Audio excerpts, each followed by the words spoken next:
Sige. Uy, halaka, wow. Wala, iba talaga ang quality na molder, no? Kasi pagka tinatanggal mo, no, kahit na tinatanggal mo pa lang siya at hindi pa natin nahahawakan or tawag dito, talagang makikita mo na matibay talaga siya, no? Ayan, tingnan natin. See? Ayun, halaka. Grabe, oh. Wow. Oh. No? Ayan. So, dahan-dahan na, baka ayaw lagi, ana. Babag ba? Psst.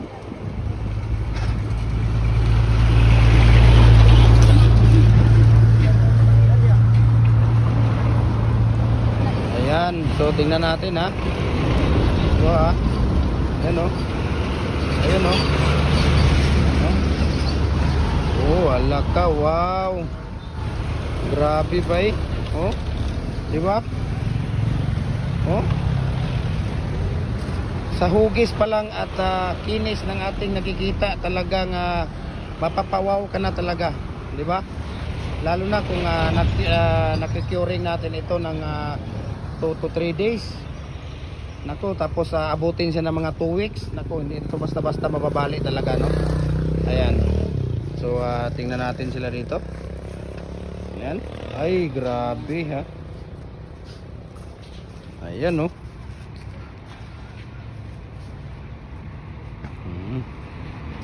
Diba?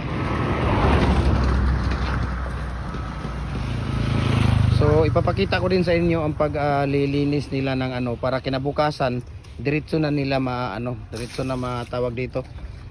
Diretso na ang paglalagay ng tawag dito, use oil. Ayan. Di ba? Use oil. Ayan. So, pwede na. No? So, kailangan ito hugasan muna, no? Hugasan lang ng tingnan natin. Kuha lang tayo ng kunting tawag dito. Idea, no? Pagkatapos na hugot, para ano pa siya, yung madali pa siyang matanggal yung mga nakadikit na mga simento. Kaya ang gawin natin, hugasan na natin siya kaagad, no? Punasan ng para matanggal yung mga simento, para kinabukasan hindi na mahirap tanggalin. Dahil kung kinabukasan pa to tanggalin, talagang tawag dito, matatagalan. Dahil kikiskisin pa ito, ano mo lang siya, hugasan mo lang ng saglit, mabasa lang ng tubig, wala na. Ayan, no? Makikita ninyo, no?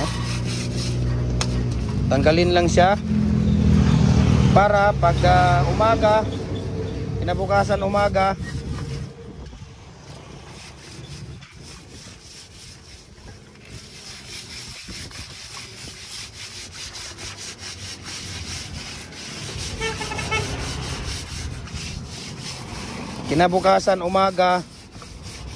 tawag dito, lagyan na lang siya ng use oil, no? Pahiran ng use oil para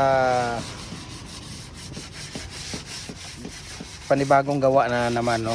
Ayan, so ganun lang kasimple, no? Kailangan linisan siya pagkatapos gamitin, dahil wala na po tayong space dito. Ayan, kung makikita natin, wala na tayong space, hindi na sila pwedeng gumawa dahil around 3 o'clock na din, no? At saka punong-puno na, oh. Tingnan natin. So, ayan, no? Kaya ang gawin natin dito muna, ayan, paggawaan natin ng culvert dyan. Makikita nyo yan dyan. Okay, ayan ang culvert. Ayan, o, yung tulay kuya, magawa. Okay, so balik tayo dito. At yun lang, no, ang tips natin ngayong hapon. So kailangan lang hugasan yung sa loob ng molder. Loob lang po, no, loob lang ang kailangan hugasan natin, para kinabukasan diretso na napahid ng tawag dito ng use oil, para gawa na naman tayo. Ayan, o, tingnan niyo, di ba? Wala na, oh. See? Yung nakuha ni Kuya Kim, wala na. So malinis na po siya. Yun lang. So maraming salamat, no. Sana Kung nagustuhan ninyo yung video natin ngayong umaga, no, o ngayong hapon, share ninyo lang para marami tayong mga matutulungan. At saka share ko rin sa inyo, bigay ko sa inyo ang ratio, no. Ang ratio ng buhangin dito, idol, sa isang sako, 6 na sako na simento, 6 na sako na buhangin, yung sako ng simento. Tapos isang sako na simento. Ang labas ng 6 feet na haba, 8 piraso. Ang sa 7 feet, 7 piraso.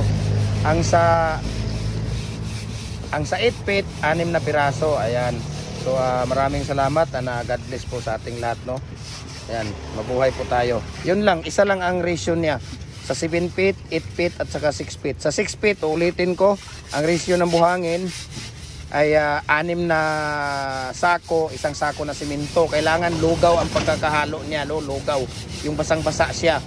Para rest assured na ang simento at ang buhangin ay nahalo ng gusto.